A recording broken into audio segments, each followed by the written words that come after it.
they're too deep into it now with him. They have to let this shit play out until the movie's out, I think. I just want like an after credit scene of like Ezra being dusted from some Flashpoint bullshit, and then you see Grant Gustard come through like the Speed Force. Like, the fuck's going on? That'd be awesome. It'd make my day.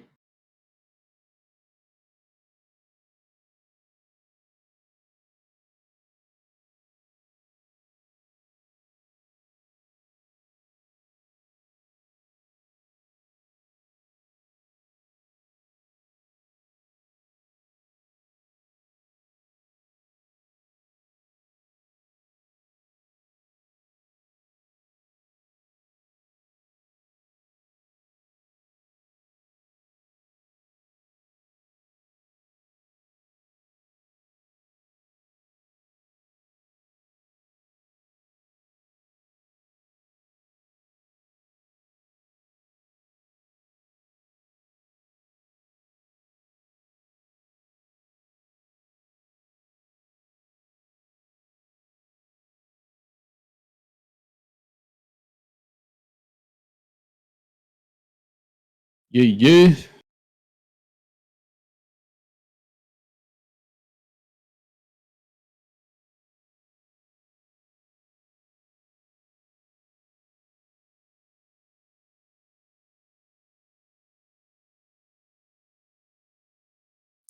If I'm not making it myself, I'm picking the ones that YouTube auto generates.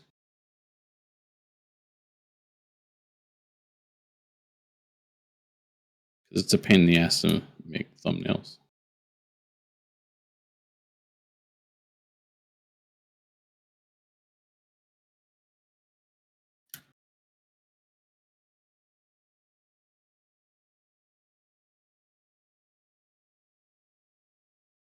I'm just not set up software wise to be able to do it quickly. So I'm like,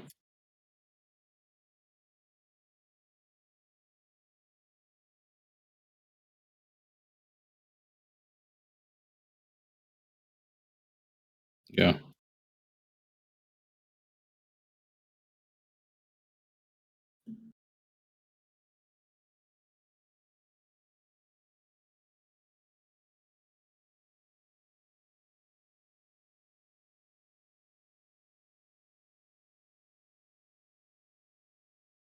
Yeah, you can. You just edit the details of the video and you can change the thumbnail. You have to do it from like YouTube Studio.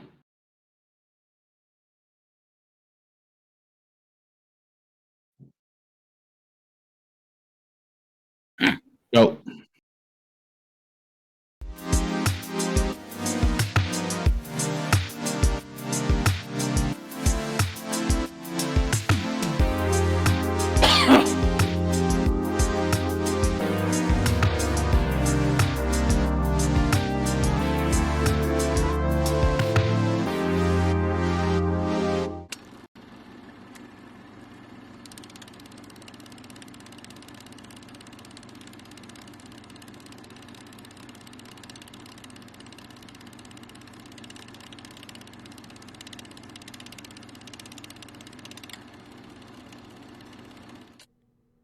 All right, boys.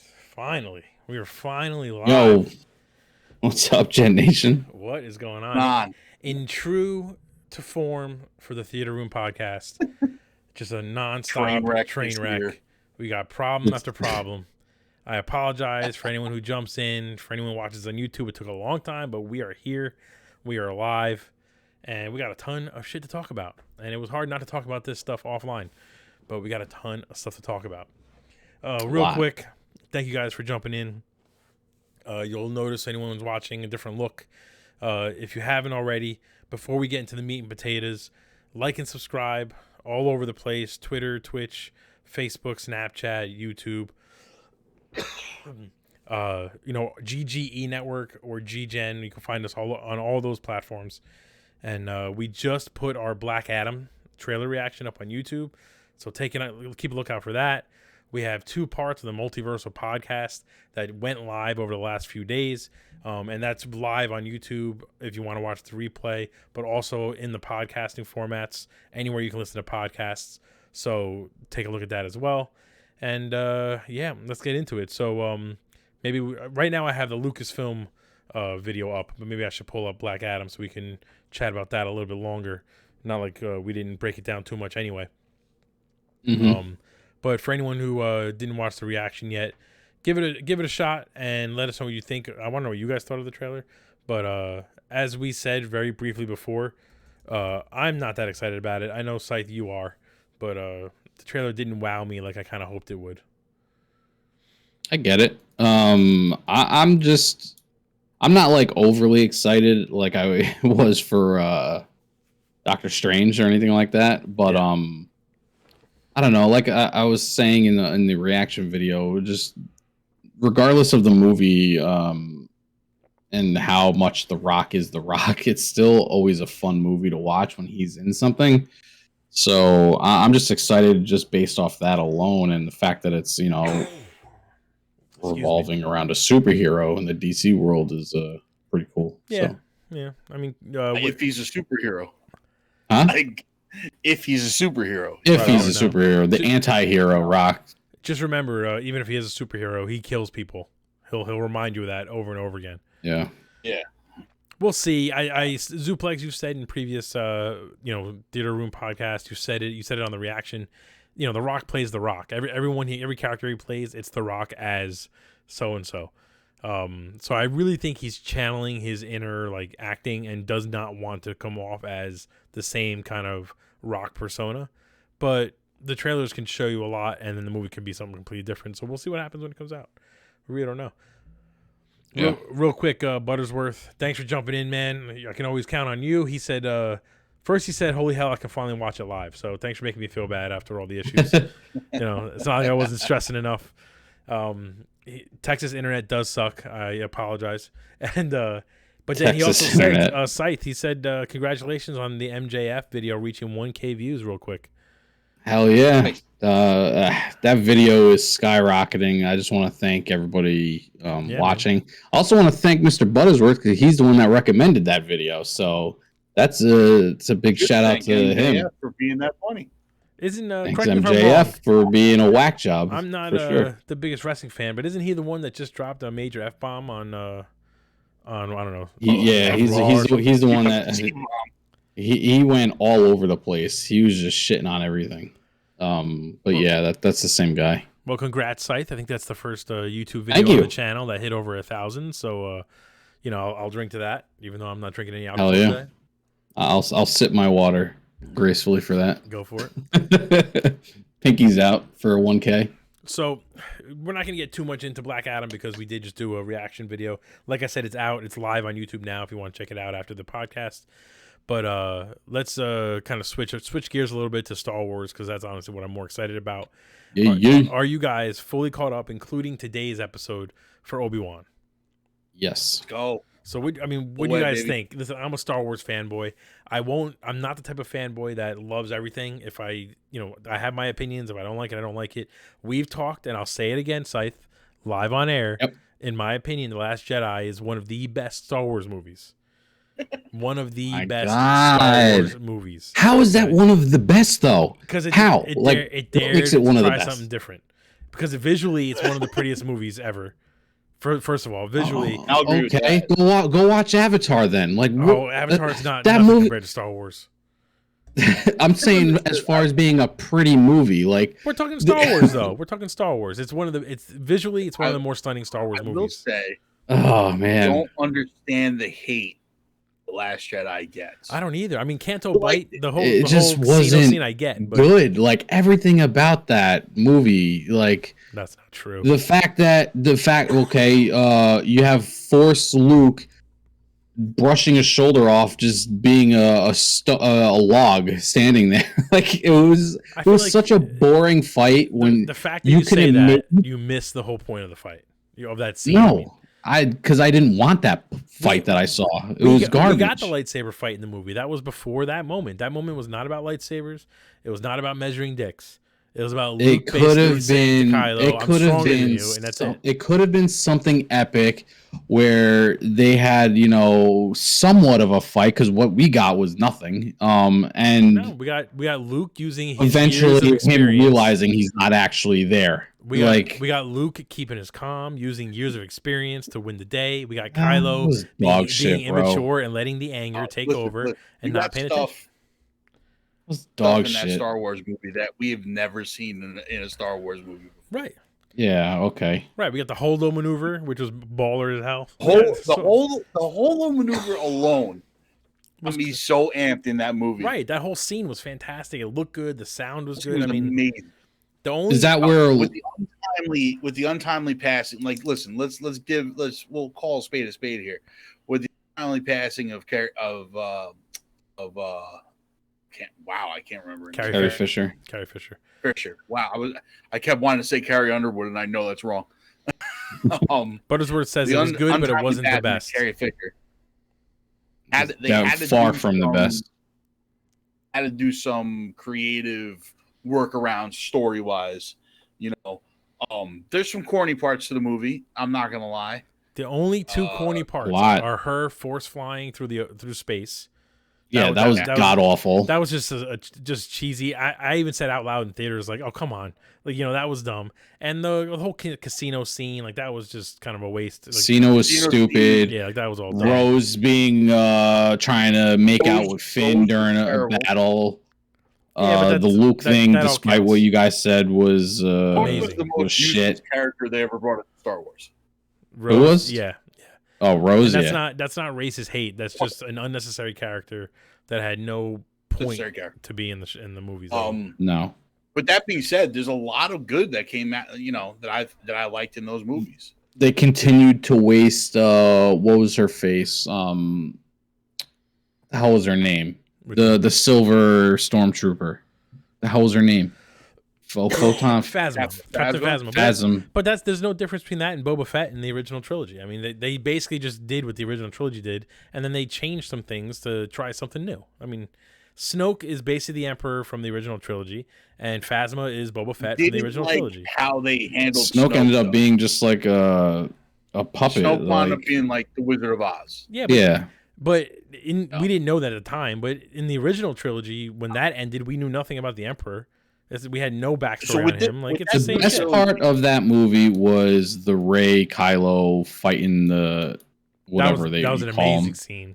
Even though the choreography that was the best part. When you watch it on multiple viewings, the choreography really does not hold up. They did not do it well, but it's still a fun scene to watch. And the whole battle on I can't even think of the planet's name now. The Salt Planet, though, just looked fantastic. Even though there was some cheesy stuff, but it looked fantastic. I'm telling you, I'll fight anybody. I have with the new trilogy, is that it seems disjointed. Oh, 100%, 100%. Yeah, because they should have just had one director just take the whole thing. Second one. I totally agree with that. Ryan Johnson got into the second one and said, "Everything that JJ did, I'm going to undo." Yeah, pretty much. And when JJ got it back, he was like, "Everything Ryan Johnson did, I'm going to undo." So there was a lot of disjointment with that. They should have just let JJ do the whole trilogy. Agreed. I agree. I agree 100%. I actually liked Force Awakens. I thought that was that was way better than Last Jedi to me. That was that felt like an old school Star Wars movie. Where Last Jedi, I was like, I don't know what the fuck I'm watching here. No, then forget Rise of Skywalker. That movie shouldn't even be canon. We could all agree on that. Rise of Skywalker was garbage.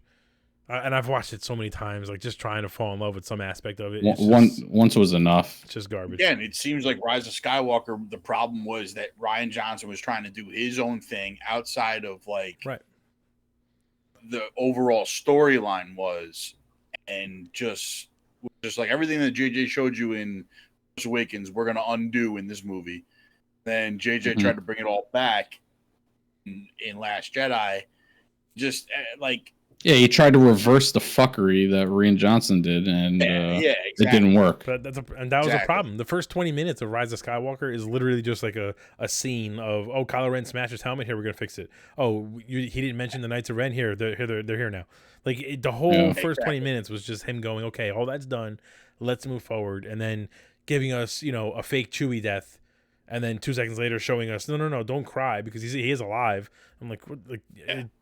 The whole Rise of Skywalker is just garbage. Snoke in the dumbest way possible. You know what I'm saying? So it's just like, I hated it all. I really didn't like Rise of Skywalker at all. That was it was terrible. I will say, Buttersworth, I agree. A good director. He's a great director, and it's a shame that the hate he got for Last Jedi has now ended his ability to create an original Star Wars movie. Which I think, if he didn't do Last Jedi and just did an original idea in the Star Wars world, people would have absolutely loved it, even if he did The Last Jedi just with characters nobody knew. People would have absolutely loved it. But because it was, Luke Skywalker and people wanted why, not my Luke Skywalker, they hate it. But anyway, we went on a trash. Rant. We went on a rant. It was trash. Let's talk about what we all can agree is fantastic in the Star Wars world, the Obi-Wan show. So we're 4 episodes in now. Really good, man. 4 episodes in, we said this briefly off air, and it's worth repeating. The issue that I'm coming up to, and that I think you guys agree with me, is that this show there's too little episodes. We need more episodes. There's only 2 episodes. Yeah, that's what I was saying. It's falling into the problem that Moon Knight had. It's just not enough time to show everything that they're thinking. Yeah. That the story should be, you know what I mean? Like, maybe not. I feel like the difference between this and Moon Knight is that Moon Knight, the episodes that we got were paced terribly. Possibly. So, you don't think these episodes are needed paced? One more episode. Like, I feel like these. I'm not having a problem with the pacing of the episodes. I'm just having a problem that there's not going to be enough of them. The pacing of Obi-Wan is really good. Yeah. It's paced properly. I think that we were just expecting a bigger story than we're going to get. The story that we're getting is just him saving Leia. Like, that's the whole story. Yeah. Getting her back to Alderaan, I guess. Yeah. It's another show where you have, a sidekick problem you have to worry about the whole time. See, I'm not hating that because I think Leia being in the show as a kid was a big surprise. No one expected. I thought you wanted to get rid of the Skywalker saga. Well, not in a show, not in a show called Obi-Wan though. I mean, that's not you expect it here. If they called it, some brand new character, and then the entire thing ended up being him saving Leia, yeah, I'd be like, all right, fucking enough with Leia. Let's move on. But I mean, what else are you gonna do? Why? What other reason would Obi-Wan leave Tatooine and stop watching Luke? There's no. I don't know. Vader hunting him. Like, he would just fight. He would have fought him. He had to leave. The whole Leia angle, like, does this? The Leia angle was cool for like an episode or two. That was it. I wanted to go back and watch the original trilogy to see if this makes any sense with continuity. Well, what is it? What is it messing up? If anything, I would say this is explaining why Leia chose to send a message to Obi-Wan. And didn't the original trilogy didn't the original trilogy say that Obi-Wan and Vader, like when they finally fought each other, that was like the first time they fought each other? No, not exactly. I mean, since like he the says, trilogy, he says the prequels. We meet again at last or whatever. The last time the one thing he does say that's a little weird is the last time I'm not gonna get the dialogue 100%. The last time we met or whatever, you were the learner, or I was the learner and you were the master. So that's kind of a little. So it implies that they haven't seen each other, since then. Right. But then here we are in Obi-Wan, and they've already fought each other. Right, and he smoked him. I mean, Vader smoked him. There's no way he would be the learner after he beat the fuck out of him and dropped him in some fire. But Vader's in his prime right now, bro. This is I want to see more of Prime Vader. This is the most badass Vader that we've seen since Rogue One. Yeah. This is what they need. I've been saying this since they just said they were going to come out with Disney Plus shows. If they're going to put Vader in a lot of these shows, they need to have him be this like specter that just keeps coming, that's intimidating, that you can't stop, that's scary. Kind of show us the legend of Vader that we heard about, but we never saw.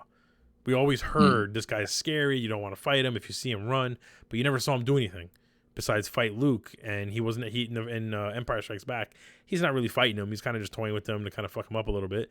And then in Return of the Jedi, he is sort of fighting him, but he's conflicted, so he doesn't want to hurt him. So, we didn't see this version of Vader unless you played the games or, read some books. So I love that we're getting this version of Vader in live action finally. And I would love to see it some more. If you watched Clone Wars, not even Clone Wars, I'm sorry. If you watched Star Wars Rebels, we saw this version of Vader. This just like behemoth of a friggin' man that just won't stop. This powerful force user, and you see it in Fallen Order too. Understand why you're supposed to be scared of Vader. 100%. Him walking through that village and just snapping people's necks just so he can get Obi-Wan to come out is just like, that's peak Vader. That's what we need to see. And the fact that they snapped a kid's neck on Disney Plus was so great. Now, did you read? So great. Who shared it? Somebody in the Facebook group shared an article that apparently that scene was supposed to be a lot darker, but Disney was like, whoa. All right, like one kid's neck is enough. We gave you that. Like, let's not go any further. He snapped the kid's neck and then lit Obi-Wan on fire. Yeah. And then like dragged his mother across the floor or whatever. In a playful way, he was just like, "Oh, here's a little taste of what I felt, you son of a bitch." But Buttersworth says awesome. So far it's going a lot better than the Book of Boba Fett. That is 100% true. That's 100% correct. 100% true. The pacing. So you mentioned before with Zuplex, the pacing on Moon Knight was just all over the place. The pacing here is consistent, but it's almost a little too fast. That's what I'm saying. It's almost like they're kind of flying through story. Which is why I agree with you, Scythe, that like we need another episode or two if they're going to keep at this pace. Again, it all depends on how big the story was supposed to be. Like, well, that's true. I think we were expecting a much larger story, and we're getting here, and I think we're just getting a smaller story. And I don't know if it's see if they needed one more episode. I could see them wrapping this up. Well, I guess we gotta. It's hard to say if they need more episodes, right? Until we finish the show. So we got 2 more episodes left. See what happens. In the next episode. And the other thing too is like this isn't going to be a one and done series. Disney's definitely going to turn this into. No, they already greenlit a season 2, I think. Yeah, well, that's what I'm saying. Wondering. I keep hearing the rumors that Vader's going to get his own show. So I'm wondering if that's going to. I hope so. Like that'll be the continuation of this. I want to see an Inquisitor show where they're just hunting down Jedi. That's what they're missing. There's a few books in particular where it's just Jedi on the run from not Inquisitors in the book. These are old canon books; they don't count anymore. But where they're just on the run from like Darth Maul, from Vader, and like it's like the whole book is told from the perspective of these Jedi who can't fight because they don't want to reveal themselves, but are also like running from somebody who's trying to actively, not just like kind of shoot him once in the leg, like murder the fuck out of him. And I would love to see something focused on the Inquisitors. The only problem is my only problem is Disney is scared to tell any stories from the side of the Empire, and I don't think that if they were to do that, it would be like, oh, this person's joining the Inquisitors or whatever, but somehow is woken up, escapes, and they spend their time running from the Inquisitors. I want to see a story where we're focused. The main character is on the side of the Empire or Sith, and like I just want to see their version of it. Their version of things. Yeah. Again, it'll just be different. You know what I mean? I think in Battlefront 2, Scythe, I know you played the campaign there. The promise was that we were going to see a story told from the Empire, from a stormtrooper within the Empire, and within like an hour at least, they had a change of heart, and now they're fighting for the rebels, which was a big disappointment to me. I want to see the other side of it sometimes. Not every character is bad. People are following the Empire besides out of fear. Well, because you see that guy on the planet in not this episode that aired today, but 2 episodes ago, Zach Braff's character. He followed the Empire. He was there for them. He was all about whatever the Empire was selling. He just gave in to that propaganda. Like it doesn't mean he's a bad guy. He clearly is just confused. So like it's like I'm interested in seeing those kind of characters and what their day to day is like. Even if it's just like one-off episodes, maybe do like a Star Wars What If kind of thing, but see some stories from that side.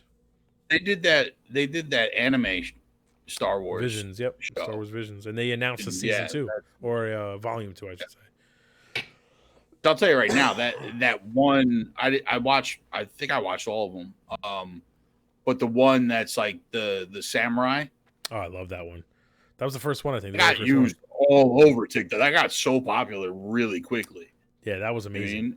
That was amazing. It was an amazing episode of that. I don't know, man. Like, as far as Obi-Wan is concerned, so far for me, I've really been enjoying the show. Like, I think Ewan McGregor's amazing. Yeah, clearly he's definitely bro. He's knocking this out of the park, man. Yeah, he's doing acting just with his eyes. Like, you 100%. Can feel the scene with his eyes, man. See, now if he told me he needed to remove his helmet in order to really connect with the audience, I can understand it, because he you know, his eyes. You're right. His eyes do a ton of acting. But I feel like hold on. What if Vader starts taking his helmet? He's gonna decide he wants to connect with some human character with Reva, and he's gonna take his helmet off. God. Hey, you know what? Hayden can only act without the helmet. I wouldn't even hate it unless we start seeing his ass like Master Chief. Then I'm gonna be like, oh, forget it. You ruined it. You ruined all of it. I will say, I noticed after this last episode, the Empire's ass. So, spoiler alert: if you haven't watched all the episodes, but on this last episode, Obi-Wan has to sneak into the Inquisitorius. What's it called? The Fortress. The Grand Inquisitorius. Yeah, well, it's called the Fortress Inquisitorius, and it's basically the home base of all the Inquisitors. It is a stupid name, but it's a home base. It's pulled right from the video game too, which is awesome. I was actually just going to say that. I think one of the reasons why I'm loving the show so much, besides the fact that Obi-Wan is all that stuff, it's mirroring a lot of the game. It's literally taking so many aspects from Jedi Fallen Order and bringing them into live action. The Fortress Inquisitorius, just the Inquisitors in general, the way their whole dynamic is kind of ripped straight from the games. Having Vader show up as this like powerhouse that they have to answer to, straight from the games. This episode in particular, if you haven't finished the games, I apologize for the spoilers, but there's a scene in the game where, in order to get away from Vader, the main character literally shatters some of the glass, gets the ocean in, uses a rebreather to swim out with the person he was trying to save. And Vader, being the badass he is, just casually puts his lightsaber away and then just starts using the Force to keep the ocean at bay while he just walks backwards out of the fucking hallway. It's one of the most badass scenes ever, and another example of why people got to be scared of Vader. I mean, all these scenes, the whole show is giving me Fallen Order vibes. If you have not played Jedi Fallen Order, you absolutely should play it. It's a phenomenal game. And it's one of the reasons why this show's so good, in my opinion. Wasn't a fan. I don't know why you didn't like it, but you like Elden Ring. Yeah, I don't know. I mean, my thing about Fallen Order was it wasn't so much of great story, like Cal. I mean, it was basic. I guess none of the Star Wars movies are really really in-depth stories. It's just the good guys have to stop the bad guys, and overall, the thing about it is that like. Game itself became super repetitive super quickly. See, I didn't get that, but I mean, everyone is going to have a different experience, so I can't. If that's how you felt, then I can't convince you. Yeah, I enjoyed it. I loved it. I thought every boss fight was unique in its own way. Like every Inquisitor. Getting to the boss fight was just super repetitive. Follow this path, look for the secrets. But it reminded me a lot of the first Assassin's Creed game. It's just like you have to do this, you have to do this, you have to do this, and then there's a boss fight, and then next level. I mean, listen, it's not. I guess that's how most games are. You know what I mean? But I don't know. If you didn't like it, you didn't like it. I'm honestly itching to play it again. I freaking loved it, and I'm also even more biased. The fact that it's a good Star Wars game is one thing, but I forget the character's name now, but Liam McIntyre, who played Spartacus, is in the game as well. So, it's just another reason why I freaking love it. The moment I heard his voice, I was like, "Uh-oh, this is it! My favorite game of all time." But anyway, so Obi-Wan, I think is just fantastic. We have 2 episodes left. We all know what's going to happen at the end of this episode. There's of course there's a tracker on with Leia and Obi-Wan. Yeah. So can we just talk about though the scene of when they're trying to sneak out? And they have the 2, fighter jets come in and shoot down into the building as they're trying to run to the ship. I thought that whole scene was awesome. Why don't they use that tactic more often? Is what I want to know, because I don't know. It seems to work. And the fact that they were so focused on, Obi-Wan and everything, they weren't like realizing that these ships entered airspace on the radar because everybody was focused on Obi-Wan. I will say again, another badass scene was Reva, using her lightsaber to block the blasters from the ships. Yeah, you don't see that too often. Go ahead, Ziplex, what were you gonna say? What I took away from this episode, that little girl that plays Leia can act her fucking ass. Hell yeah, she's good for sure. Interrogation scene is insane. How old is she? 8? Whoever found her, she's about to get spikes in her eyes and shit. Whoever found her, whoever decided to casted her, should win awards. Kevin Feige. Feige's running Star Wars. It's like even before they put her in the contraption, and Third Sister sitting there trying to like interrogate her and everything like that, and then she starts playing mind games back with Third Sister. Her facial expressions change. She realizes that Third Sister's onto her, and it's just like I was blown away by it. I really was. Yeah. It really goes to show you if you hire people to write a property that really know the characters, that know like the overall feeling of each character and how they would handle situations, it almost, I feel like, makes it easier for the actors to do a good job because the writing team has Leia down perfect. Like, you 100% believe this little kid is going to go become Carrie Fisher's version of Leia and lead the rebellion. Yeah. 100%. Buttersworth says this could have used at least 2 more episodes, or could use at least 2 more episodes, which, again, I guess it remains to be seen. We'll see what happens when it ends. They also greenlit other characters from the Rebels other than Cad Bane, and that Fallen Order is top 3 Star Wars games of all time. So I was hoping we would see Cad Bane like helping the Inquisitors, like try to hunt them down. Might. I mean, the cameos can be held for the last couple of episodes. There are 2 more left. We still might see him. Yeah, that's what I'm saying. Like, we're already at the end, so I have a feeling we're going to see. It's almost like they're borrowing so much from Fallen Order. I feel like we're going to see a character from Fallen Order, maybe like Forrest Whitaker's character, or I see like Cal at the end of it when he finally links up with other Jedis. Talk about an orgasm. I would. Yeah. I might smash my TV. You know what I'm saying? And I mean that both ways.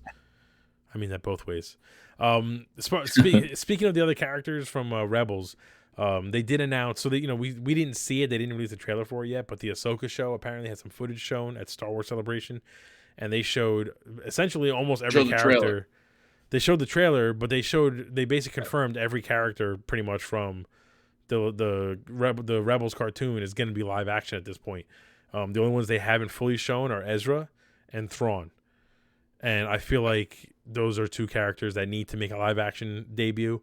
Thrawn in particular. They already, I mean, in the Mandalorian, she said she's going hunting him. Right. So I mean, like last time they saw each other was her going to hunt Thrawn. I'm curious though if we're going to see Thrawn and Darth Vader interact at all.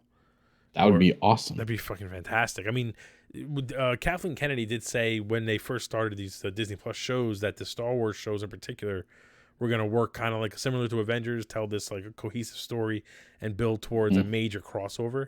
So I'm wondering if that's it. Yeah. Maybe like Vader going after Thrawn to maybe save him or recruit him or whatever, and the Rebels or Ahsoka or whoever going after Thrawn to kind of put an end to it and find Ezra. I don't know if we're going to see Darth Maul come back.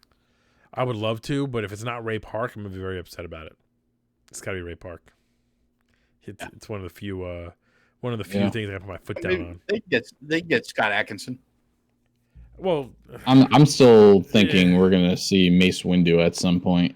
I think so too. There was a rumor, and so in this last episode, the one that aired today, we see essentially the Fortress Inquisitorius. I'm going to keep saying it because I just love that name. Has what Obi-Wan called a tomb, and they showcased a whole bunch of Jedi that were frozen in some sort of like yellow goo, some jello, if you will. A lot of people thought that one of the Jedi was Mace Windu, but I think it's been debunked because he has his right hand, and Mace Windu's right hand was cut off. Plus, it's Samuel Jackson. You can't end his character without giving him a chance to be a badass. So I feel like we're going to get a Mace show at some point. I think they're going to give us the answer. That'd be dope. He's too old though. No, he's too old. Did you see him in Captain Marvel? Come on, he looked like he was 20 in that movie. I mean, he kind of fits. Well, actually, maybe not. When's Mando? Mando's in between the prequel and the original? Well, so that's between the original and the sequels, right? Correct. Yeah, Mando's after. You got to remember, Jedi. Luke is after Return of the Jedi. Luke is older, starting his own temple. So Mando's after Jedi and the new one. So that's a long time from now. I mean, Mace Windu could be a part of that, but it would make almost more sense timeline wise if he was a part of this. If he made a cameo in this show, or maybe, maybe in the Boba Fett show. I really don't know, but I would think he would make a cameo sooner. I'm curious of like who's the one. It's kind of off topic, but who's the Jedi that saved Grogu when Order 66 was happening? See, that's an answer. I wonder if we'll get that answer in Mandalorian season 3, or if we'll get it in another show. Assuming so. Because he's gonna start Grogu's gonna start remembering more stuff now that Luke unlocked its mind, basically. Right. Buttersworth just says, "Black don't crack," and you're right. Samuel Jackson can do whatever he wants. Samuel Jackson's the man. So going back to Buttersworth's comment about Fallen Order being the top 3 Star Wars games of all time. Tell me what you guys think. What are your top 3 Star Wars games? Knights of the Old Republic. Knights of the Republic. All right. I think that's in all of our top 3. It should be anyway. What else? Never played it. You never played Knights of the Old Republic? Are you serious? Are you serious right now? Never played it. Bro. Never played it. I mean, Knights of the Old Republic is the Star Wars game. To me, that's my number one, like an easy number one. They're doing Knights of the Republic. My number one for the longest time was Force Unleashed. I absolutely loved that game. Force Unleashed was good. And then I thoroughly enjoyed Fallen Jedi or Fallen Order. So that, I don't know. That's kind of like we got our first ad playing. My top right now during the podcast. That's the other thing. As a side note, this is our first affiliated podcast, our first affiliated stream on Twitch. So feel free to click those ads, because we need money. Did the ad just randomly pop up? Yeah, I have it on my phone. It just randomly popped up. So hey. Oh. All right. What's nice though is that the video didn't stop playing. Sorry guys, if you're catching an ad during our talk. Yeah. No, so the video didn't stop playing, which is nice. So they still get to hear us and see us. It's just the ad takes over. I will say, so I agree. Knights of the Old Republic is my number one, hands down. I still remember playing that game, being up till the wee hours of the morning. The whole twist with Darth Revan, I remember being floored when that happened. Like, just such a great game, and I can't wait for the remake. Fortunately, it's just a good choice because the first one in particular was excellent. The beginning to the second one was really good when you play as Vader and just kind of dominate some Wookiees. But I would probably say after playing Lego Star Wars, the Skywalker Saga, that might jump up to my number 3 spot. I haven't played that yet. You're enjoying it? It's good? It's super easy, obviously. It's basically a kid's game, but for the one thing with the Lego games is that they are clearly fans. The games are made for fans. There's so many little Easter eggs, and even if you don't play through the main campaign, you could spend hours just exploring these planets as if you were visiting, Disneyland or Disney World, and the Lego Avenger games are always fun. Yeah, and so imagine that kind of love, but they put I forget how many years into this one, and there's tons of stuff that are just fans that you're only gonna tons of stuff that's gonna put a smile on your face only if you're a fan of the property. And I'm such a big fan of Star Wars, so it's huge. I freaking love it. So I would say it's Knights of the Republic, Fallen Order number 2, and then Skywalker Saga, Lego Skywalker Saga for me, for my top 3. I mean, listen, there's a lot up there. Battlefront's up there. There's a lot of good games, but can't stand Battlefront. Well, I'm sorry. I like Battlefront 2. Let me take it back a second. I thought the story to Battlefront 2 was original awesome. Battlefront 2 for me is way up there. But the newer Battlefront 2, they look amazing, but I could not get into the newest ones. Like the Battlefield engine, like the multiplayer was kind of whack for me. I don't know. I enjoyed the story. Yeah, multiplayer. The only part of multiplayer I enjoy with Battlefront is when you do heroes versus villains. Yeah. Because then you're just the movie characters and you're fighting each other. It's like a 5-on-5. That even gets old real quick too, though. Yeah, I mean, it gets old eventually, but it's the most enjoyable aspect of Battlefront, I thought. And then the story itself, to me, I thoroughly enjoyed it. I loved how they gave you different perspectives of a stormtrooper, kind of how they gave us with Finn, but I think this was before the whole Finn thing, if I'm not mistaken. I think my one problem with that is that, the lightsaber fighting doesn't feel like there's any real skill involved. I guess you're dodging and jumping around. You're not. Yeah. But like, for me, because it's a shooting game essentially. It's not really a lightsaber game. Right. So I guess that's why I couldn't get into it so much. Like one of the things of Fallen Order that to me kind of jumps it up to my top 3 is that the lightsaber combat for the first time, as far as I can remember, felt like you were using a lightsaber. It felt like Force Unleashed, which I loved. Right. Force Unleashed lightsaber combat was up until Fallen Order was probably by hands down the best lightsaber combat you could have. And then for Knights of the Republic, for me, I'm not a big fan of turn-based RPGs, but there's that style of, it's like a hybrid of turn-based and real-time action kind of, where you can you're always in control. Oh, it's a turn-based game? Sort of. The way it works is like in that game, let's say I'm running down a hallway, you see an enemy, it stops right then, and then you can essentially queue up, I think it's up to 5 moves, and you choose your enemy and kind of plan it out. But once the fight actually starts, then you're actively running around, dodging, and adding to the move list, so the fight just keeps going until it's done. Is this how the remake's going to be, or is this going to be more like you're in full control? That I don't know. Because if it's turn-based, I'll tell you right now, I'm probably not playing it because I'm just done with turn-based games. It's not turn-based like Final Fantasy. It's not slow like that. So the fact that it's called turn-based, you can't let that dissuade you. You gotta kind of see what I'm talking about, because it's not the same. I'll have to. Although it might be a wait and see type of thing for me. Then I don't know. I don't blame you if you really don't like turn-based, because I don't play Final Fantasy for that reason.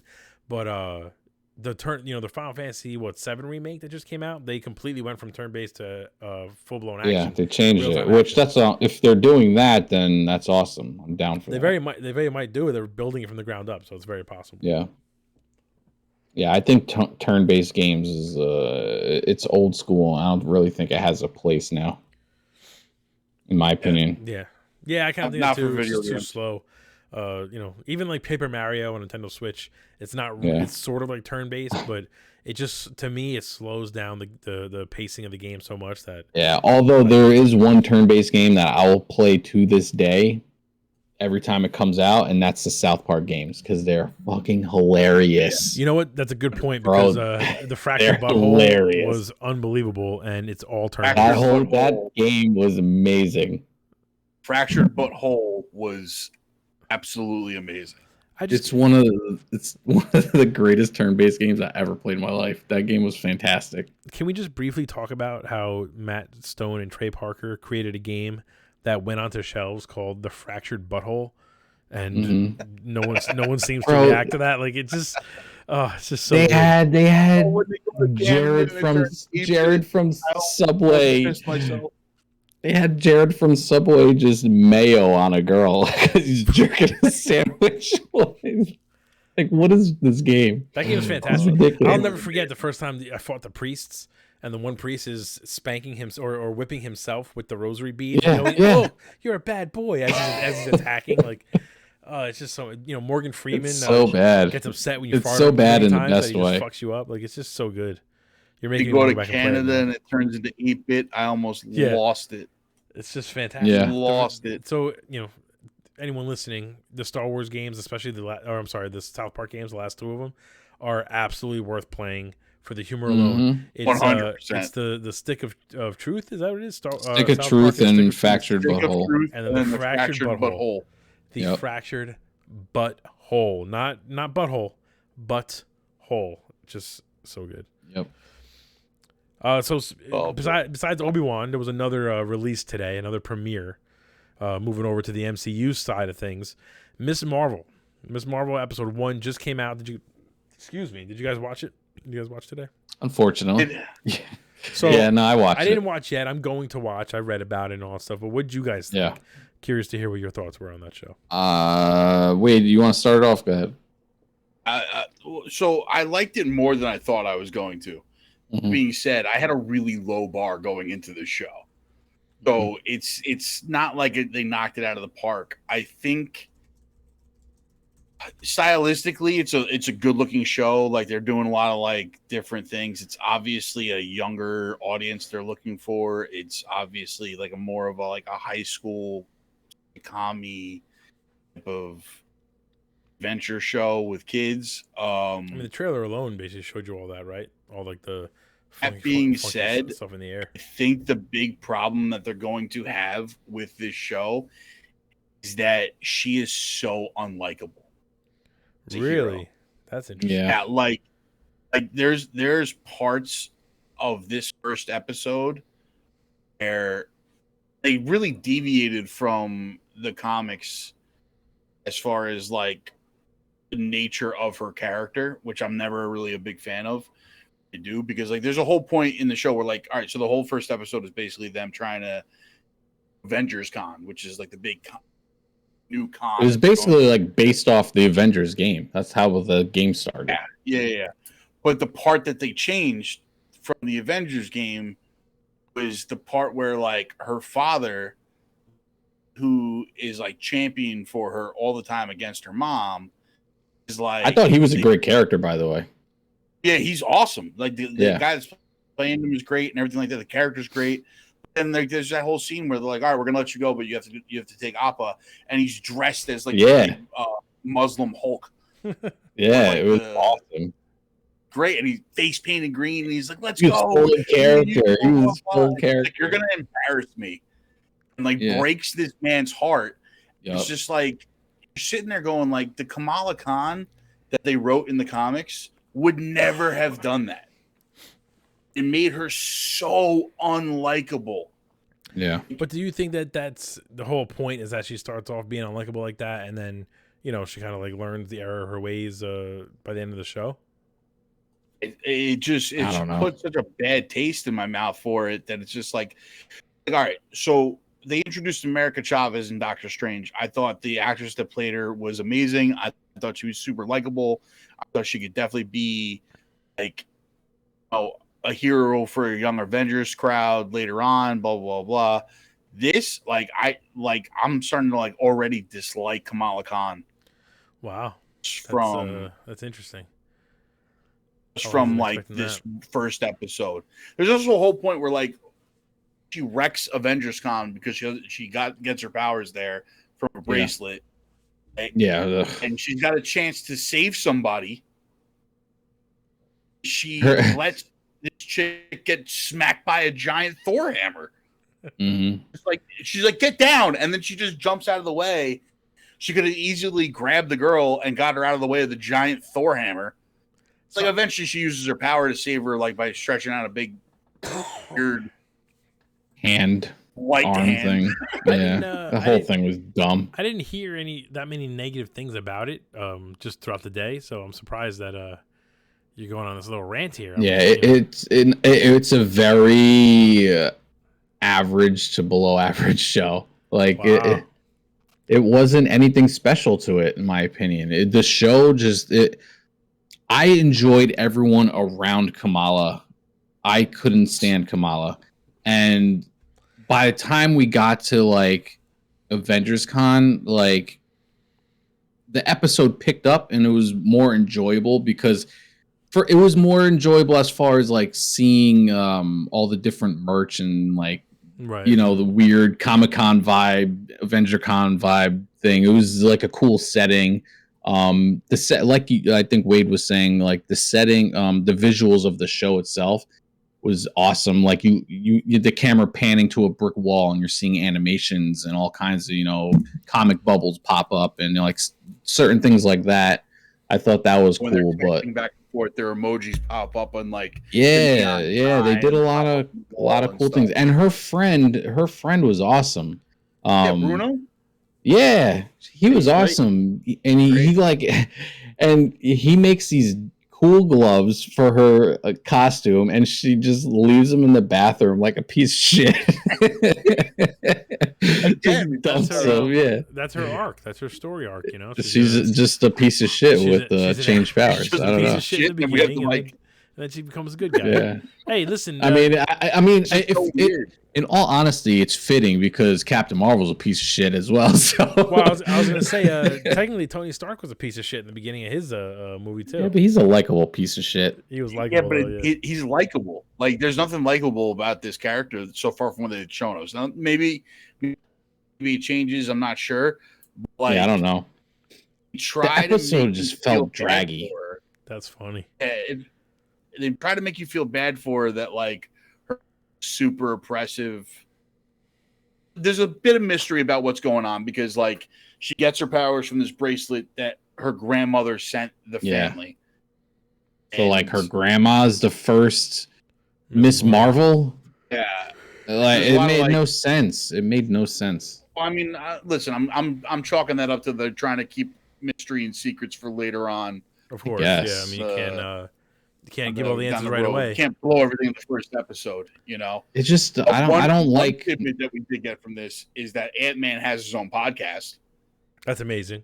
I didn't know that. That's a good. I think I missed that. I missed that part right in the beginning. Oh, in the beginning, she's talking about like own podcast on the battle, like the Endgame battle, how like Captain Marvel saved everybody, and she's like, I was able to get all this from Scott Lang's own podcast, and then it shows his little podcast icon where it's like him as Ant-Man screaming into a giant microphone. Real quick, I must have missed that. Buttersworth says he'll wait till all the episodes are on and then he'll watch it, which sounds like that's probably a smart idea, even though I don't think I can wait that long. He also says he doesn't want to pipe bomb the show like MJF did. Yeah. Kamala's pipe bombing the show herself. That's interesting. Yeah, and like Fred said, in all honesty, everybody around Kamala is super likable and like really well done.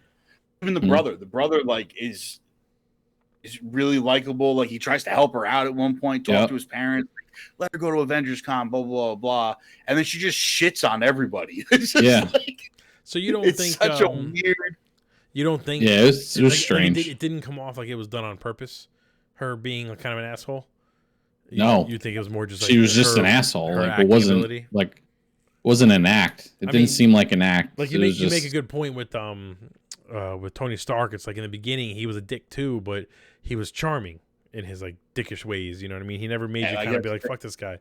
So that's I guess it's a balancing act. That's I mean, he was like he was a billionaire bachelor. He was just a cocky dick. Like that was just him. But she's just like a confused teen who's an asshole to everyone, basically, besides her friend. Well, in my experience, most teens are assholes to everybody. Yeah, well, I don't know. It just didn't. It wasn't enjoyable. It wasn't enjoyable to see. Yeah, her power thing was awful. Looked terrible.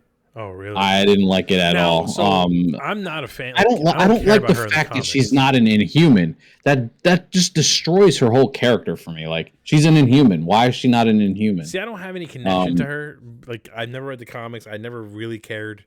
I'm not a fan of the stretching powers in general. I think even Mr. Fantastic looks like an idiot when he does it. So like, agreed. But I mean, that's her though. Like that's him. That's their power base. That's their. She's an Inhuman, you know. Like it would have been cool if Inhuman. It would have been cool if like a Terrigen mist like went off at Avengers Con or something, and then she got her powers. Like that would have been like interesting, but we got the Inhumans and it was terrible.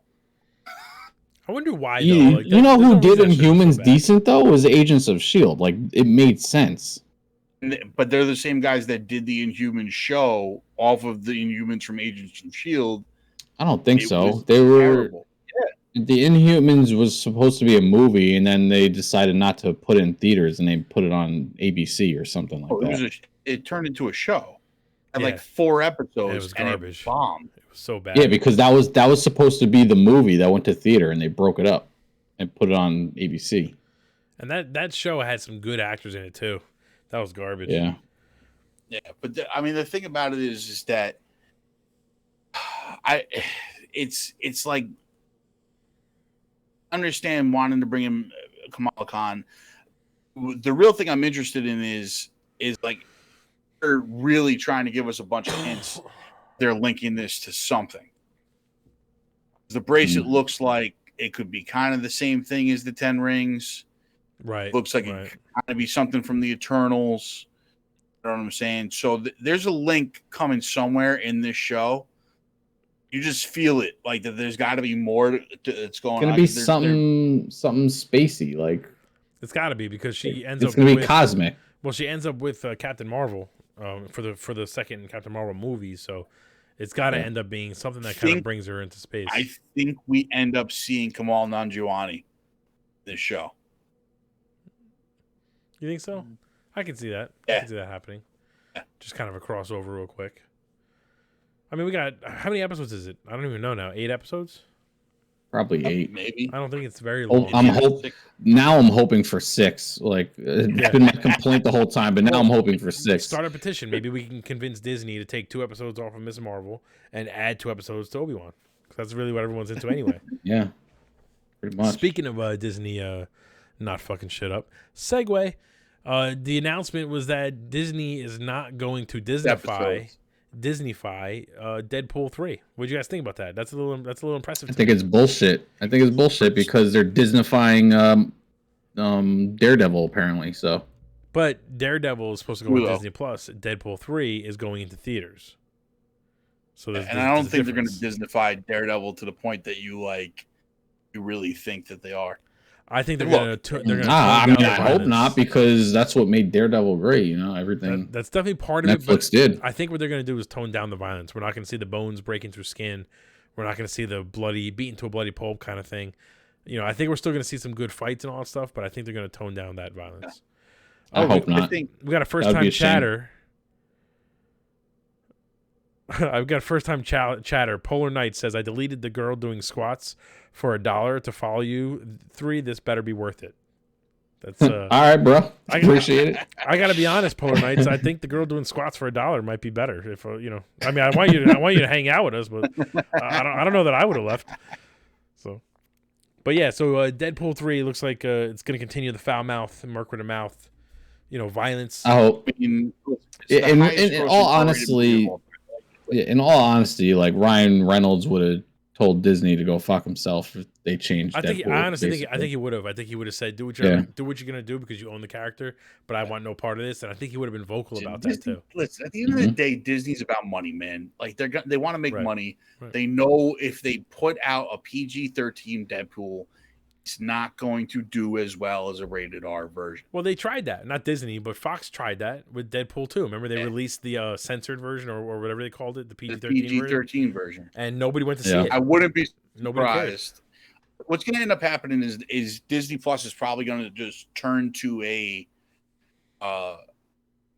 they're going to have a mature side to everything and just put all this content over there. Yeah, they're gonna have to at some point, but I do think, though, to your point, though, Zuplex, with Deadpool, if they just say, okay, here's the new shows coming, put it on Disney Plus, people are gonna flock to Disney Plus to follow the character again. So I don't think they need to keep it as violent as Deadpool. I think for Deadpool, if they say we're releasing Deadpool 3, but you're only allowed 1 F-bomb and we're not going to show as much violence or nudity or whatever, I think that people are just going to say, fuck it, I'm not going. Yeah. Daredevil you could do being slightly less violent. The Punisher you can't. I agree, but we don't know that the Punisher's coming back. But I agree. Deadpool, you just need good fight scenes. You can have brutal fight scenes. Captain America did it in his movies. You could do it. You could do good fight scenes. Shang-Chi had phenomenal fight scenes, and they weren't that violent. So you could do that part. I mean, I agree with you, Scythe. A big part of why Deadpool or Daredevil was so good is because of how violent they took it and how far they were willing to go. You would go home just bloodied up every night after a night of Daredevil. I don't see why they couldn't still do that. You know what I'm saying? Yeah. Like, I'm just saying, like, from the reports I've been rewatching Daredevil, right? And so I'm in season 2 right now.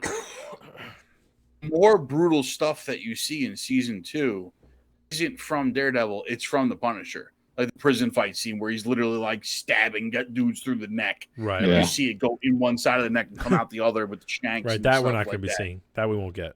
You know what I mean?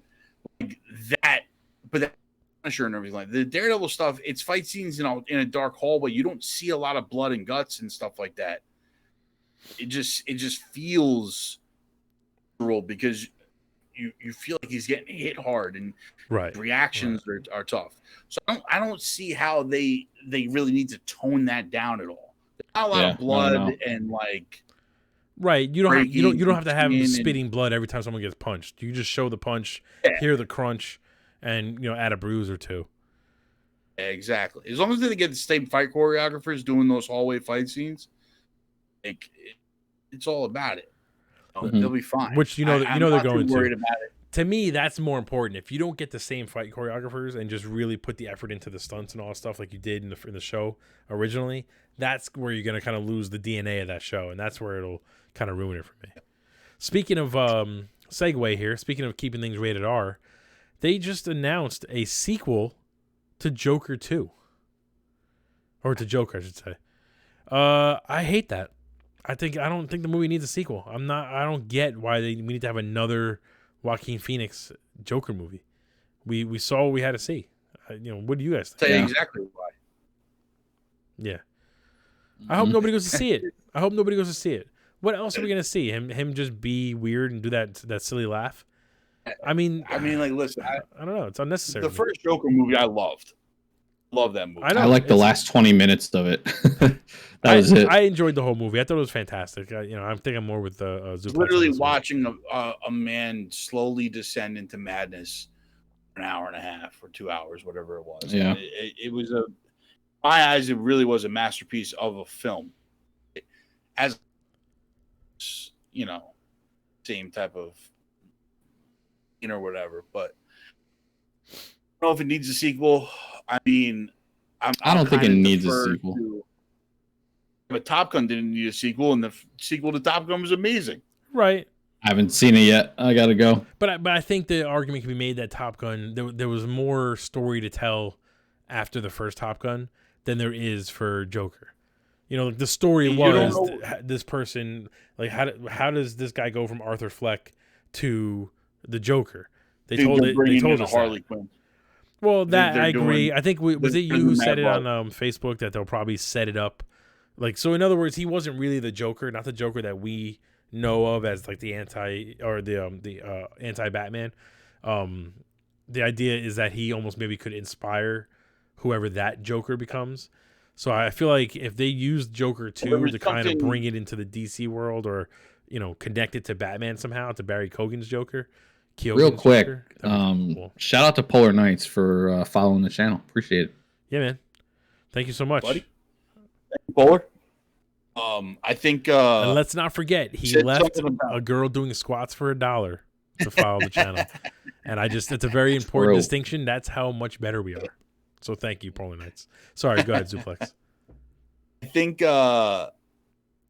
they said something about the name of the sequel is going to be Folly Edu or something like that. Yeah, it's yeah. French. I don't know. But it translates way to butcher that like one. Madness Around. Right. So it's something along the lines of like that the Joker brings madness to all the people around him, which is why they're heavily hinting that it's probably going to be the Mad Love storyline. He's going to be in Arkham. Yeah. Dr. Harleen Quinzel is going to be treating him, and it's where he turns her.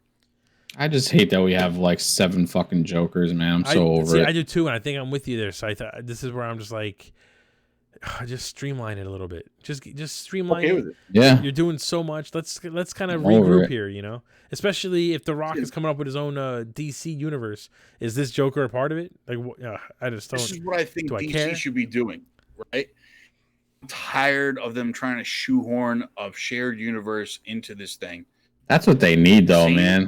They need it to work. Give us standalone, good quality movies. But you got to be careful what you ask for, because if you embrace Joker 2, then it's going to be followed by Joker 3, and then by the end of Joker 3, they're going to announce a Joker shared universe, and there's going to be 17 other versions of Joker, all building up to an Avengers style Joker. At some point, like that's what I don't want, though. Like once it gets to the shared universe part, then it's over with, right?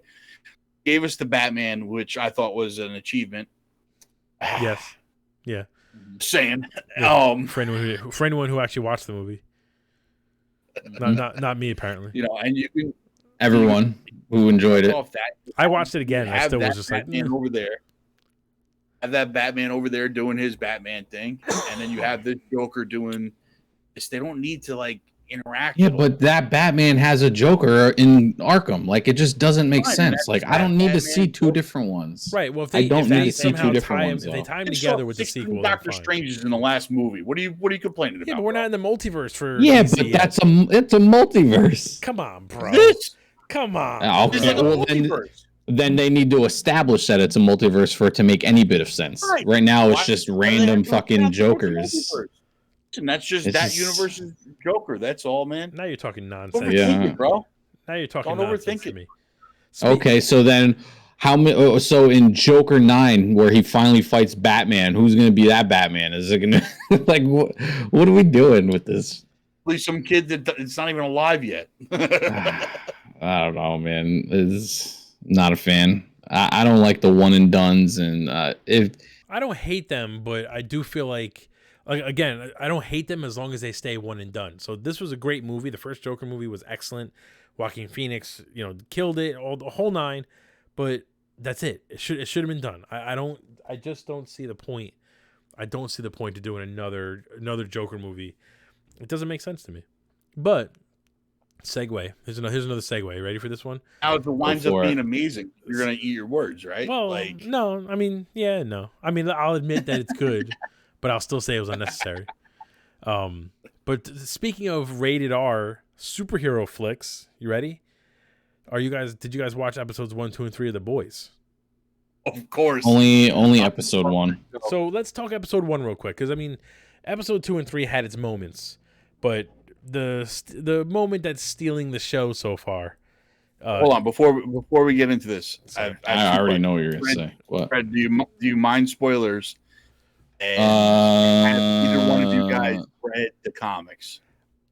I did not read the comics. I did not read the comics, but I have looked up the comics.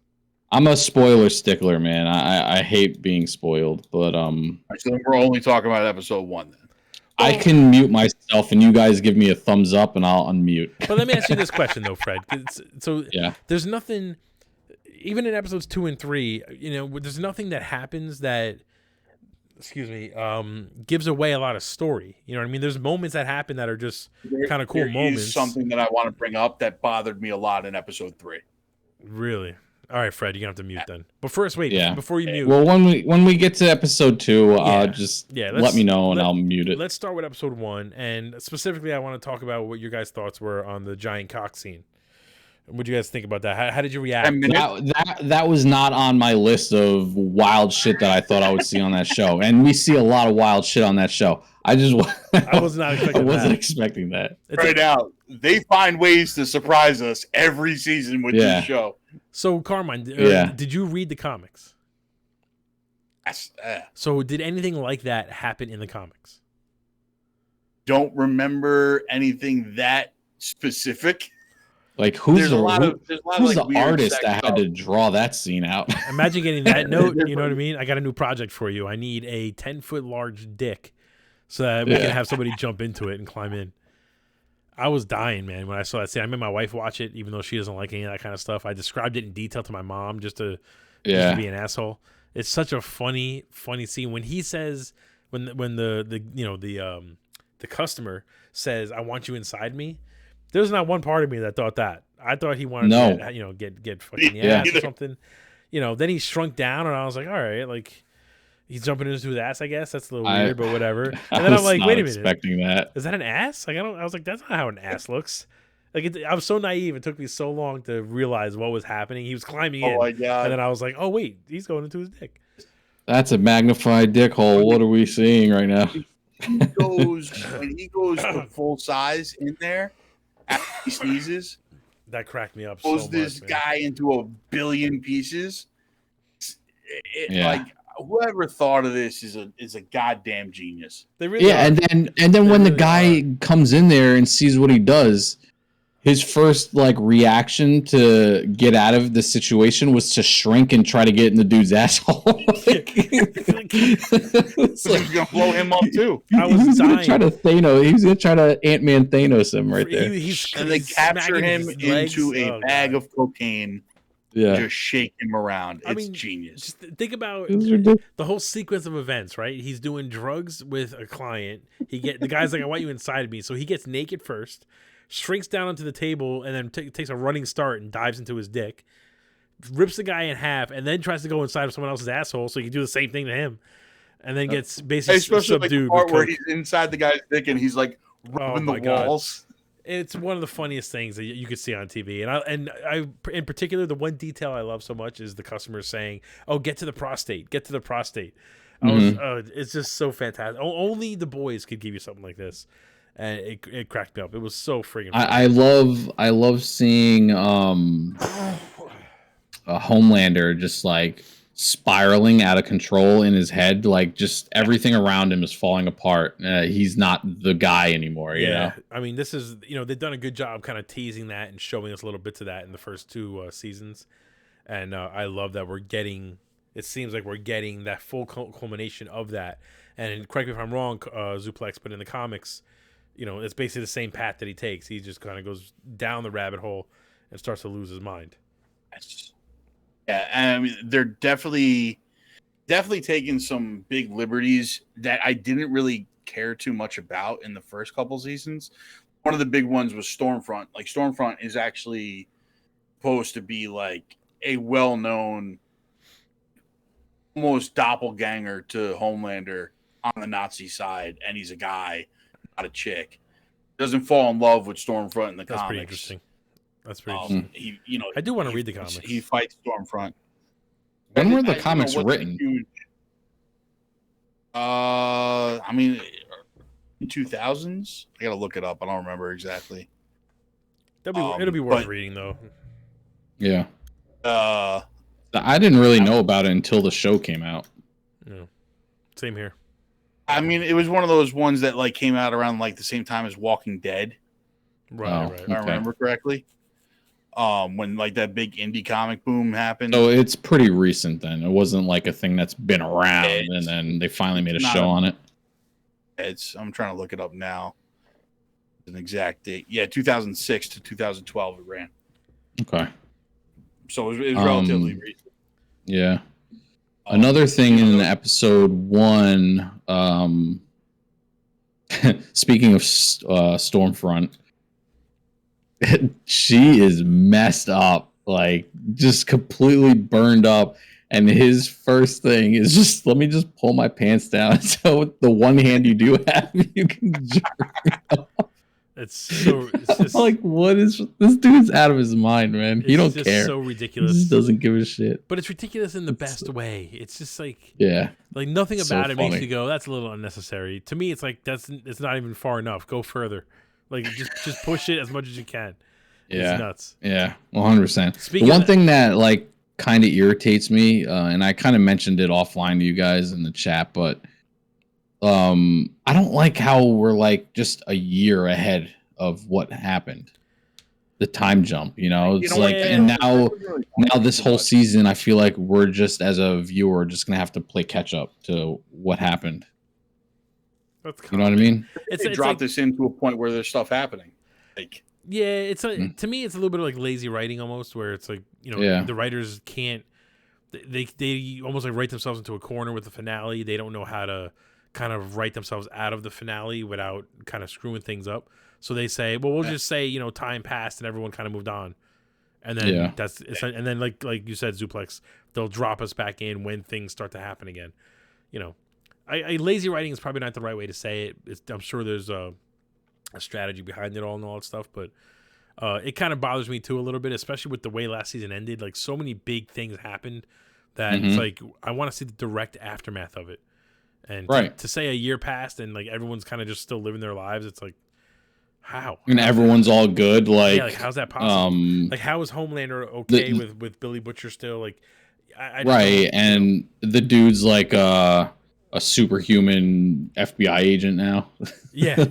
It's just like what? Did you guys see for 24 hours that scene with Homelander and Stormfront in the hospital bed? Did you guys see? This is why the internet is just phenomenal. Someone took Captain America and Peggy Carter, the old lady Peggy Carter, in the hospital bed. It basically it's like Captain America, and he's like, oh, yesterday they made Tony the co-captain of Avengers, and she's like, you poor baby, no one's ever been through what you've been through, let me help. And then it shows Stormfront's hand and Captain America standing next to her. It's just like, that's awesome. This is the internet, man. This is what the internet is made for, and I love it so much. I forgot to change the visuals. I want to get to the point I wanted to make. So I don't know, Fred, if you want to mute. I don't know if it's really spoilers though. Is it? Are we leaving episode 1 now? Excuse me. Yes. I was planning on it. Okay. I will mute. Give me a thumbs up. All right. What do you got? So 3, when they do the flashback to Noriega shit. Yeah, what the hell is his name? We learn who Black Noir is, right? Well, yeah. So you tell me, because is that really Black Noir? Like, is that the current Black Noir? Yeah. I mean, that's what they're saying it is. But I thought in the comics, Black Noir is a clone of Homelander. That's the problem I'm having in the comics. Black Noir is the one that kills Homelander. Right. It was like a whole thing, Homelander. Right? Don't they start like framing Homelander for like attacks and stuff like that? And he's kind of losing his mind because he starts framing Homelander. Yeah. Like, starts framing Homelander for all this crazy stuff. Homelander goes spiraling out of control, and then Black Noir kills him. And Black Noir is supposed to he's like probably the second most important character in the boys. And he completely changed him. See, I almost feel like that might be what we saw in the last episode. Might be a little bit of a red herring. Like they almost like showed us that to kind of knock us off the scent because people know the comics, and then they're still going to give us the reveal. They get woke culture invading the boys. I mean, like instead they're giving us the Isaiah Bradley treatment, where they're like, no one would ever accept a black superhero type of thing. You know what? I didn't even think of that. The whole Isaiah Bradley stuff. That could be. That could be. I'm not against some of the woke stuff, but that's a little crazy. I'm not against throwing that message out there and everything like that. Like, I'm completely fine with that. But at the end of the day, like you're significantly changing key component of story that was written and everything like that. So I don't know. Yeah, that's a little. When I saw that in the episode 3, I was kind of like, okay, so I thought to myself, that's the first Black Noir. Like, it's almost at some point they changed him to the clone, and maybe nobody knew, so that was a way to kind of keep Black Noir as. Because my thing is that Black Noir was a part of this hero group before Homelander came around. All these years later, we still have a Black Noir. So as far as would he live that long? You know what I mean? Would he still be in that kind of shape? Yeah, but the other heroes live that long. But they're old. But they grow old still. I mean, they live that long. They might still be. No, how old Black Noir is because he's wearing the mask. Well, that's my point. So is it the same guy under the mask, or is it a different person? I don't know. And maybe Homelander have to wait and find out. Black guy. We'll have to wait and find out. But they gave us painstakingly evidence that that's why he doesn't talk anymore. They explain why he got his face blown off. Yeah, he never takes the mask off because he got his face blown off. You know what I mean? Yeah. I mean, so the good thing that because I haven't read the comics, it doesn't affect me so much that if they do change it. Yeah. But like I said, I did look them up, and I do know enough of the comics at this point that I was like, that can't be right. But I guess we'll see what happens. I don't know. What happens? We have nothing really happened. See, that's what I'm saying. Like, there's not no major things happened in the first 3 episodes, besides Billy Butcher getting powers and taking a few bullets to the chest, which has awesome. A bunch of cool shit and weird shit to see. It's just a good show. Let's bring Fred back. It's a good show. Fred.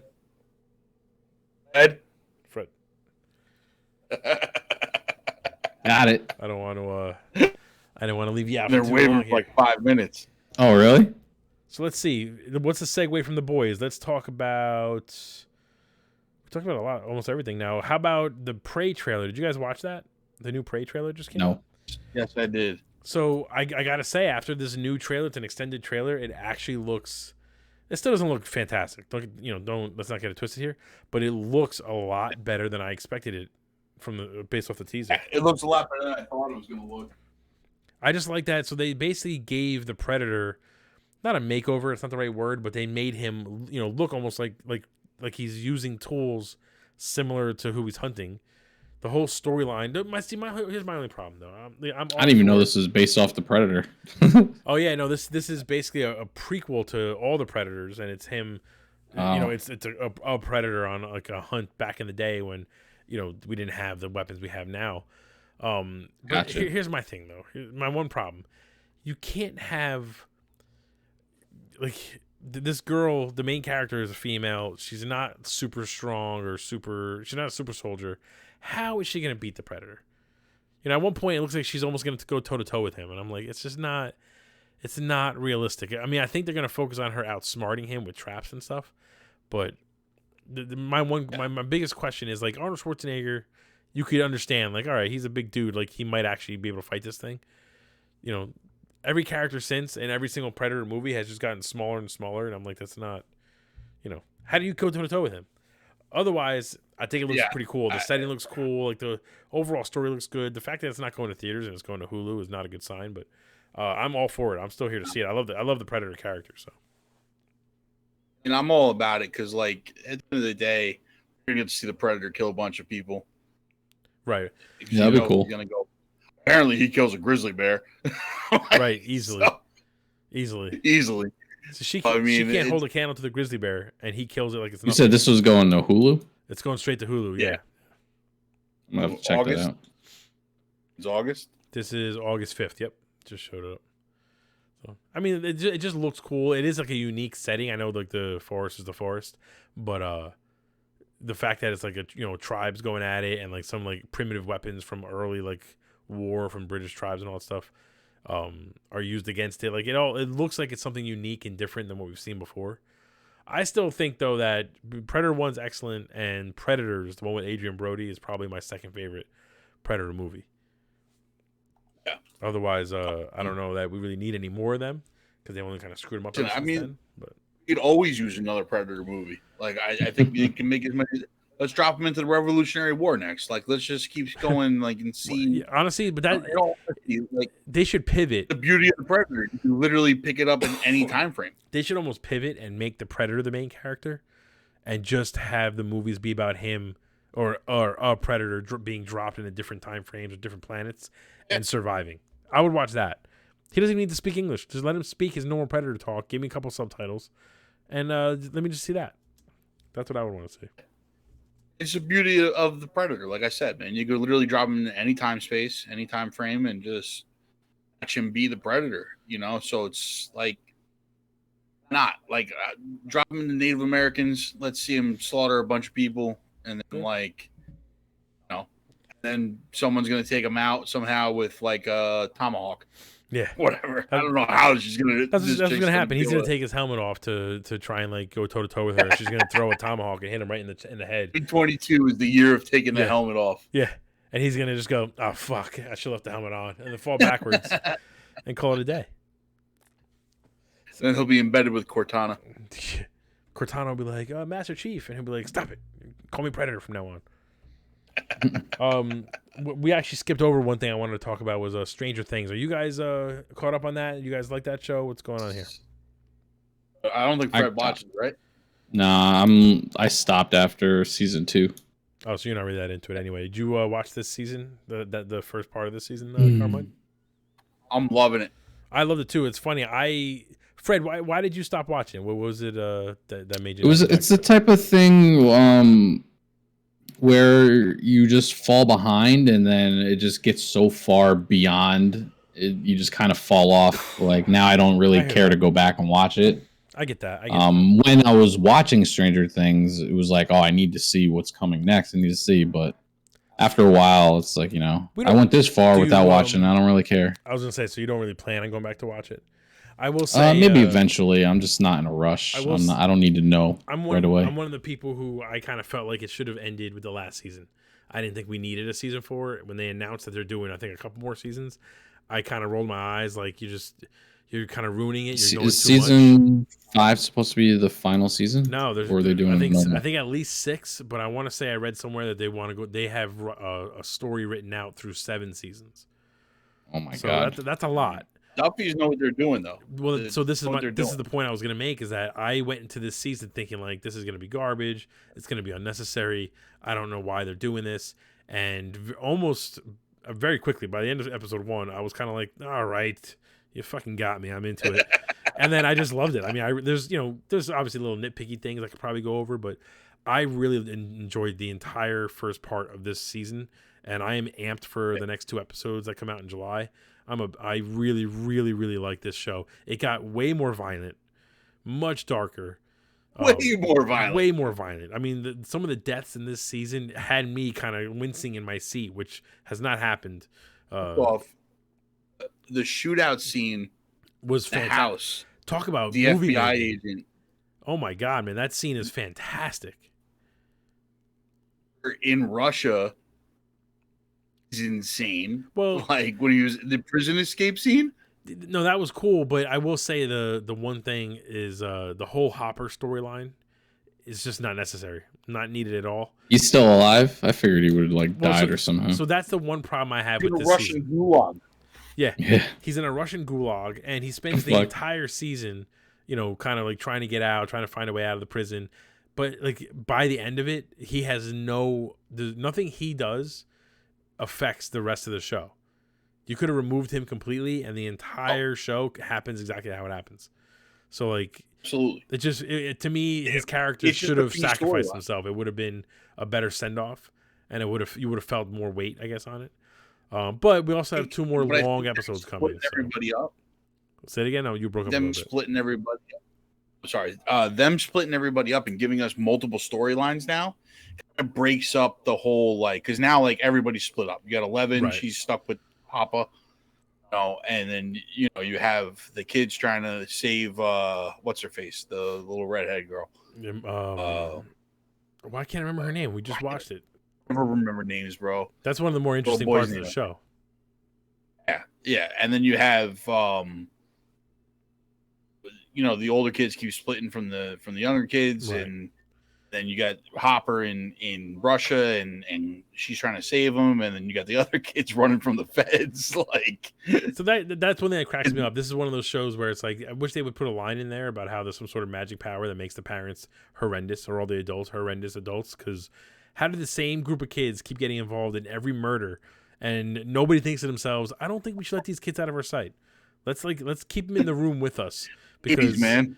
It's the 80s. They're constantly wild times back then. They're like, we can't leave the house ever. There's a killer on the loose. And they're like, all right, we're going to go to our room. And then later on, they go to the room, and they're like, fuck, they got out the window. How many times are they going to escape before somebody goes, all right, damn it, let's lock them up and leave them here? But, I mean, that's just nitpicky stuff. I really enjoyed it. The villain was, when they announced that the villain was going to be able to talk, I was kind of like, oh, you're just making all the wrong decisions.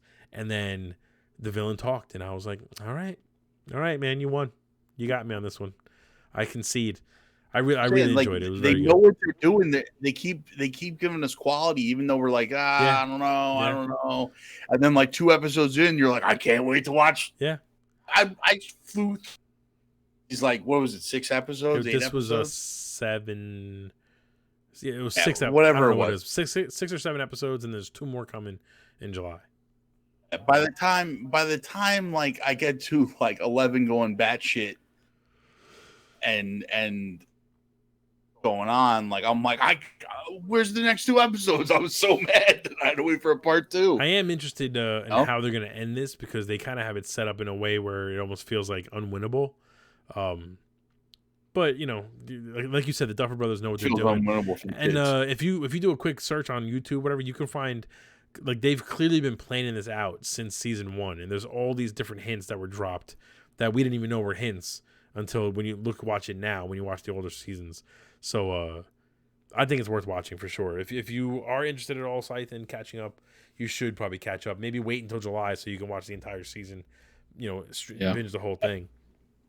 It's worth watching. Well, that was the interesting thing that they said about the Will character, was that the first season, when he gets into the Upside Down, he starts singing to himself the song, right, calm himself down.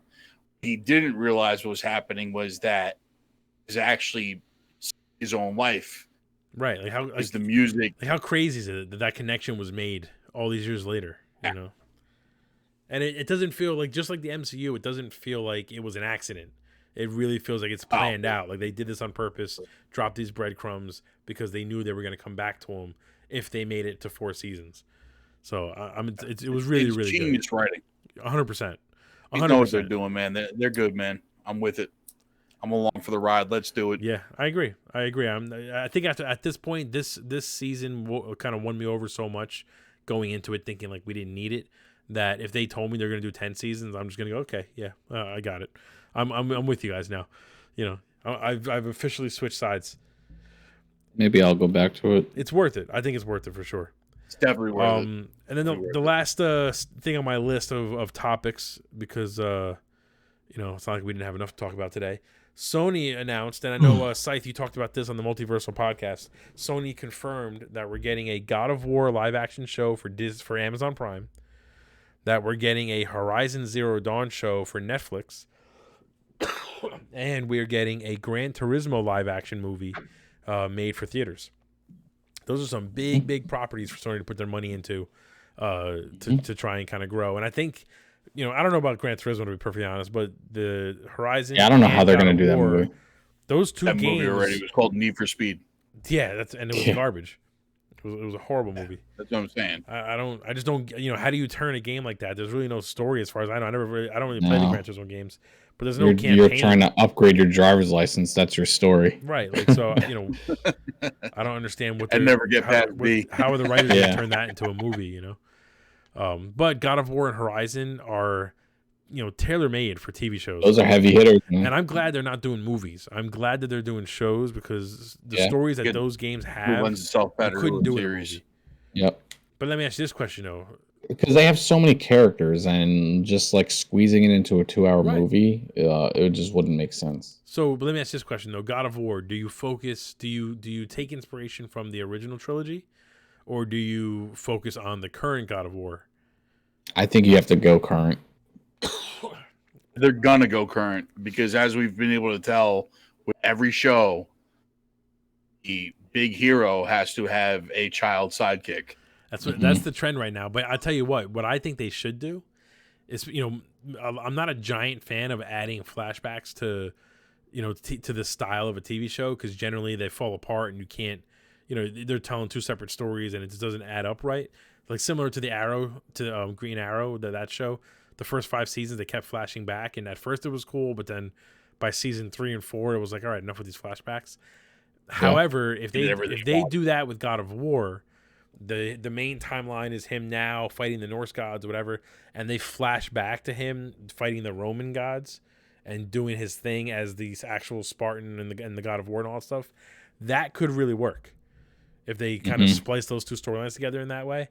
I would 100% be down for that. And then in that case, you hire 2 different actors to play Kratos, the, you know, kind of not butcher, the thicker, kind of manlier one with the big beard, and the scrawnier, like more violent one who's younger and just angry.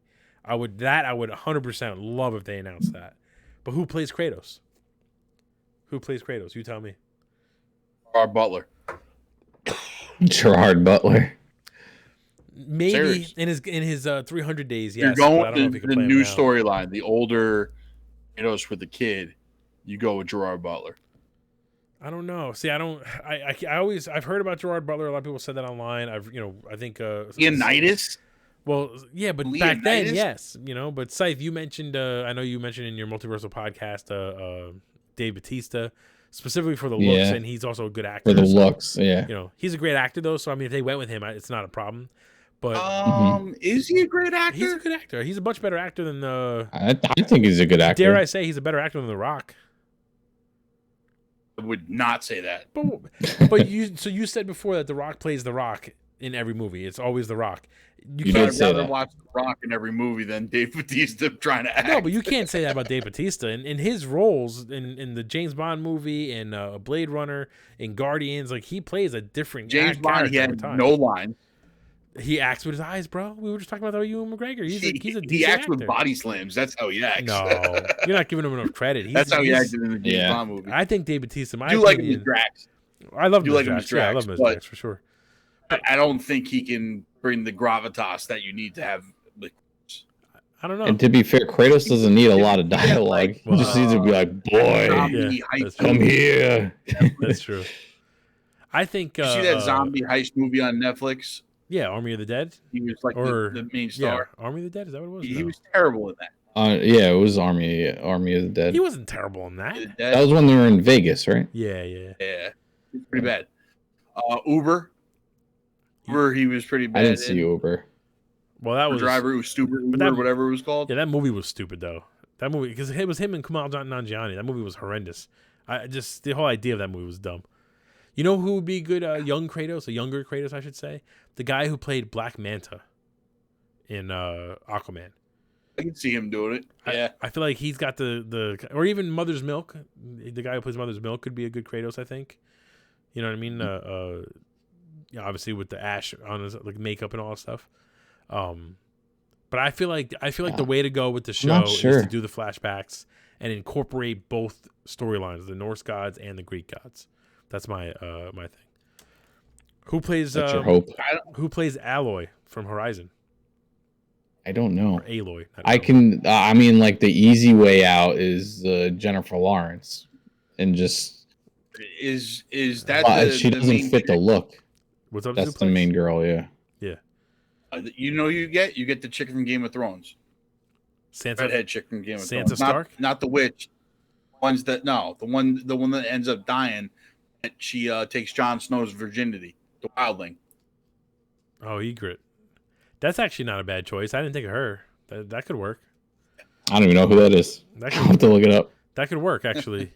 Isn't she married to Jon Snow in real life? That's a good. I'll give you that one there, Carmine. I think you got me. That's a good choice there. I didn't even think of her. I heard Jennifer Lawrence too, but Jennifer, she already did. I say it's the easy way out because you've seen her do it with Hunger Games, bow and arrow, fighting, whatever. But I don't know. I don't know who else you could also be an do, option. I think Elizabeth Olsen. She could pull off. Who's Leslie? Is her name? Yes.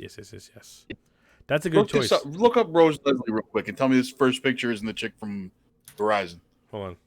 Rose Leslie. Whatever. Rose Leslie. She looks nothing like the chick from Horizon. All right, no. Sorry, look up Ygritte from Game of Thrones. She kind of does. Gritte. What is it? Ygritte? Yeah, Ygritte. Ygritte. Rose Leslie. Okay. Maybe.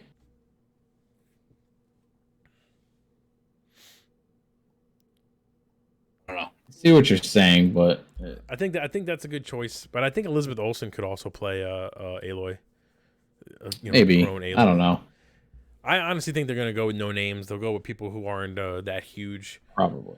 Just to save, especially for a game like God of War, or a show like God of War. God of War, I know the perfect guy, man. We'll get Pablo Schreiber back. He did so well with Halo. Hey, he doesn't need a helmet. He'll take off the ashes though. He'll be like, wait a minute, I need to connect this to you. He'll start wiping off the ashes from his face. Yep. Actually, you know what? Speaking of that, Pablo Schreiber was in American Gods. Dude from American Gods would be a good Kratos. He would be a good Kratos. That's a good choice too. Guy that plays Moon. Yeah. He would be an excellent Kratos. Awesome Kratos. That's another show I gotta watch. Don't bother. Watch season. Watch season 1, and then just in your head canon say it ends at that point. I thought season 2. I was so excited for season 2. I really enjoyed season 1, and season 2 I thought was garbage. I mean, you might like it. You tell me. You might like it. We both don't agree on the Last history Jedi, of American Gods, right? Say it again. The history of American Gods, right? Yeah. There's a book. Basically, season 1 is the book. Right, and then season 2, they promised it would follow the book a lot more closely than season 1 even did. But season 1 is the end of the book. Yeah, no, they basically by the end of in season 2 they tried to introduce a lot of just too many characters. Tried to grow the world. They were more focused on growing the world versus telling a continuous story, and it gets too just nuts. They're clearly a little too cocky and into their own style, and it just kind of ruins it. And then I don't even know if season 3 ever came out. I stopped even caring at that point. It did. It did. It's just as bad. Yeah. Who wrote that book, right? Neil Gaiman, right? Yeah. The guy did Sandman, right? Just coming to Netflix. That's the other announcement. There's a whole ton of announcements. There's actually a new besides so much. Oh, that was a sick segue. That was a good segue. It took me so long to pull that one out. I didn't even watch the trailer yet. Did they release the trailer? Or they just announced that the trailer is coming. Release the trailer. It's not much though. Oh, okay. I didn't even watch the trailer yet for it. I will because I'm interested in that. But the one trailer I did watch for Netflix was that Jamie Foxx movie that's coming out. Did you see that? It's it's called Day Job or something like that.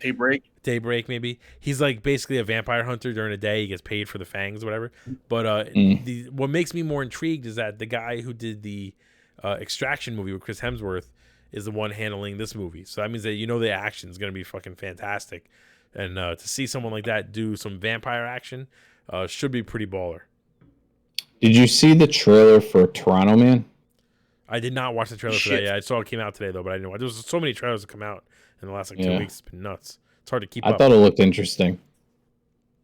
Gray Man is the other one that looks good with Chris Evans and it looks like it's going to be good. And all those movies are coming to Netflix. Yeah. Netflix is making a big push for the content, I guess. It makes sense though, right? Because they just lost all those subscribers over the last few months. Yeah, now they want to start. They want. I think they're going to add. They're going to lower pricing and add ads. Yeah, smart. I mean, look, real smart. All of these subscription services are going to wind up doing a lower tier that has ads because it's the only way they're going to be able to bring in extra revenue. Right. Once you have a subscriber, they're not paying any more for anything. Right. So it's just all they're doing is leaving when they have nothing to watch. These streaming companies are going to be able to bring in more money is you have base. You're not going to be really adding in new subscribers, right? Everybody has Netflix. We know that. I don't know anybody that doesn't have Netflix. So it's like, how do you get more money out of them? Well, you gotta do ads. Make them pay. At some point, you have diminishing returns because you're pumping out all this money. It's more and more expensive to create these shows and movies. And you're not. It's not like you're releasing it in a theater where you're getting your money back. You're just putting it on a streaming platform where you're making the same amount every year. Right.